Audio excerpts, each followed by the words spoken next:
নমস্কার সকলকে, রান্নাঘরে রান্নাবাটি চ্যানেলে আপনাদের সকলকে স্বাগত জানাই।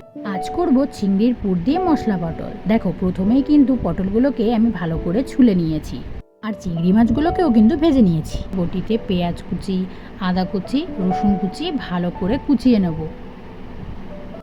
তোমরা দিদিভাইরা কে কোথা থেকে আমার ভিডিওটা দেখছো তা কিন্তু অবশ্যই কমেন্টে জানিও। দেখো, সমস্ত কিন্তু কেটে আমার রেডি করা হয়ে গেছে। এরপর কিন্তু আমি পটলের পেটটা কেটে পটলের ভেতরের অংশ আর বীজগুলোকে ভালো করে বার করে নেব। দেখো, সব পটল থেকেই কিন্তু ভেতরের অংশ বার করা হয়ে গেছে। এরপর শিলনোড়াতে আদা রসুনটা ভালো করে মিহি করে আমি বেটে নিচ্ছি।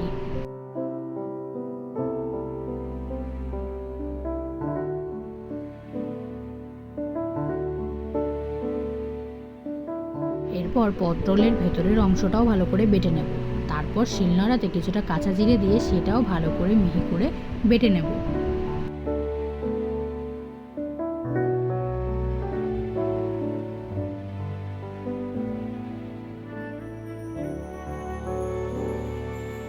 এরপর খানিকটা শুকনো লঙ্কা দিয়ে ভালো করে মিহি করে বেটে নেব। তোমরা চাইলে রান্নাটা কাঁচা লঙ্কাতেও করতে পারো।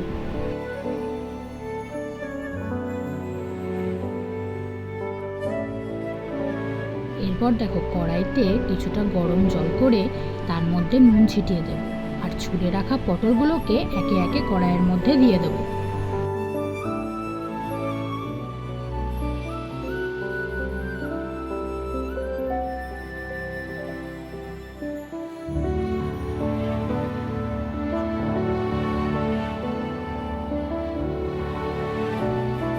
দেখো, পেট কাটা পটলগুলো কিন্তু আমার ভালো মতন সিদ্ধ হয়ে গেছে। এরপর কড়াইতে বেশ খানিকটা সর্ষের তেল গরম করে কুচনো পেঁয়াজগুলোকে আস্তে আস্তে ভাজতে থাকবো। পেঁয়াজটা লাল করে ভাজা হয়ে আসলে তার মধ্যে বাটা মশলাগুলোকে দিয়ে নাড়াচাড়া করতে থাকবো।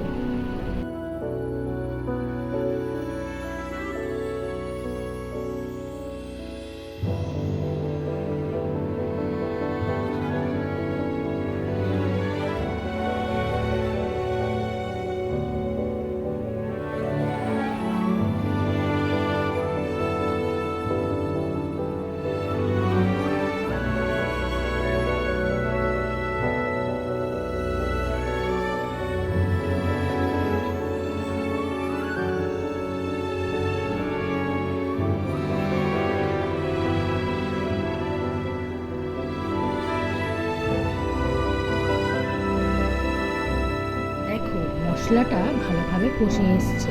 এবার মশলাটা কষানো হয়ে গেলে পটলের ভেতরের অংশগুলো যেগুলো শিলনোড়াতে আমি বেটে রেখেছিলাম সেগুলোও কিন্তু এই মশলার মধ্যে দিয়ে দেব। ওইদিকে চিংড়ি মাছগুলো কিন্তু আমি আগেই ভেজে রেখে দিয়েছি। এরপর এই মশলাটির মধ্যে খানিকটা নুন আর ভাজা চিংড়ি মাছগুলোকে দিয়ে দিলাম।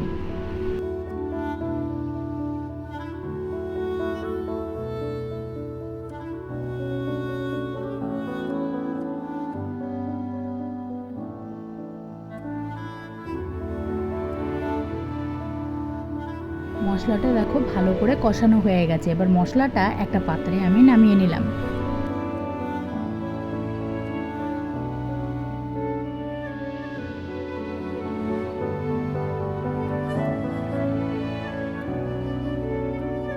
এরপর দেখো, সেদ্ধ করে রাখা পেট কাটা পটলগুলোর মধ্যে আমি চিংড়ি পুরটা দিয়ে ভালো করে কিন্তু ভরে দেব। এইভাবে যতগুলো পটল কিন্তু আমি কড়াইতে সেদ্ধ করতে দিয়েছিলাম প্রত্যেকটা পটলের মধ্যেই কিন্তু আমি এই চিংড়ির পুরটা ভালোভাবে ভরে রেডি করে নিচ্ছি।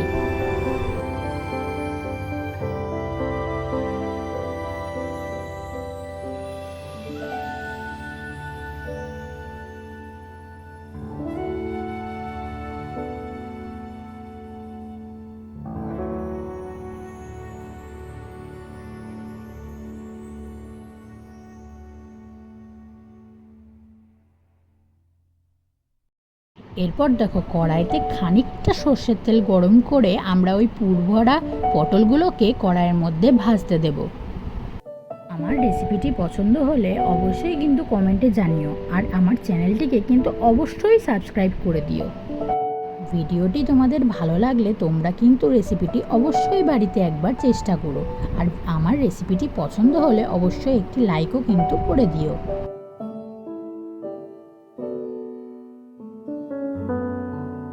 অনেকক্ষণ ধরে নাড়াচাড়া করে ভালো করে কিন্তু লাল লাল করে পটলগুলোকে আমরা ভেজে নেব। আর দেখো, পটলগুলোর থেকে কিন্তু একটুও পুড় বের হয়নি। এরপর পটলগুলো ভাজা হয়ে গেলে আমরা অন্য পাত্রে তুলে নেব। অন্য একটি রেসিপি নিয়ে পরের ভিডিওতে আবারও দেখা হচ্ছে। Thank you.